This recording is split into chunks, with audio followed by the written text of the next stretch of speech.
জীৱনৰ দৃষ্টিভংগীয়ে ব্যক্তি এজনে নিজৰ জীৱনত কি লাভ কৰিব বিচাৰে, কি অভিজ্ঞতা লাভ কৰিব বিচাৰে বা সৃষ্টি কৰিব বিচাৰে তাৰ দৃষ্টিভংগীক বুজায়। ই এক দীৰ্ঘম্যাদী আকাংক্ষিত দৃষ্টিভংগী যিয়ে মানুহৰ জীৱনৰ দিশ আৰু উদ্দেশ্য প্ৰদান কৰে। জীৱনৰ দৃষ্টিভংগীত ব্যক্তিগত লক্ষ্য যেনে কেৰিয়াৰৰ আকাংক্ষা, আৰ্থিক স্থিতিশীলতা বা পৃথিৱী ভ্ৰমণ কৰা ইচ্ছা আদি অন্তৰ্ভুক্ত হ'ব পাৰে।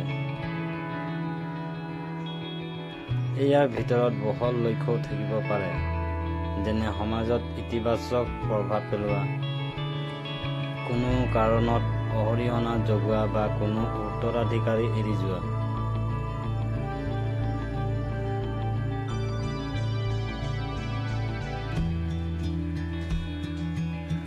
জীৱনৰ স্পষ্ট দৃষ্টিভংগীয়ে ব্যক্তিক নিজৰ লক্ষ্য অগ্ৰাধিকাৰ দিবলৈ আৰু তেওঁলোকৰ মূল্যবোধ আৰু আকাংক্ষাৰ সৈতে মিল থকা সিদ্ধান্ত লোৱাত সহায় কৰিব পাৰে।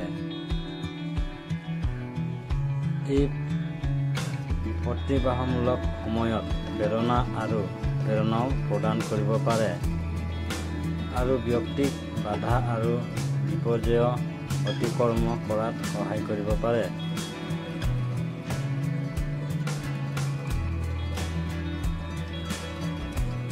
জীৱনৰ দৃষ্টিভংগী সৃষ্টি বা বাবে আত্মচিন্তা, ব্যক্তিগত মূল্যবোধ আৰু আগ্ৰহ চিনাক্তকৰণ, সাধনযোগ্য লক্ষ্য নিৰ্ধাৰণ আদি জড়িত হৈ থাকে।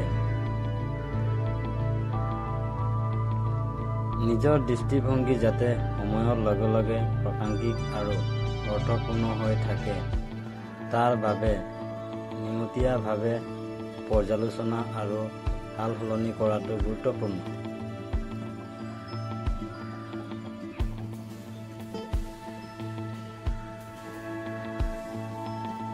শেষত জীৱনৰ দৃষ্টিভংগী হৈছে এক ব্যক্তিগত আৰু বিষয়ভিত্তিক ধাৰণা যি প্ৰতিজন ব্যক্তিৰ বাবে ভিন্ন হয়। জীৱনৰ দৃষ্টিভংগীৰ সংজ্ঞা আৰু অনুসৰণ কৰি ব্যক্তিয়ে তেওঁলোকৰ লক্ষ্য আৰু আকাংক্ষাৰ সৈতে মিল থকা এক পৰিপূৰ্ণ আৰু উদ্দেশ্যপ্ৰণোদিত অস্তিত্বৰ সৃষ্টি কৰিব পাৰে।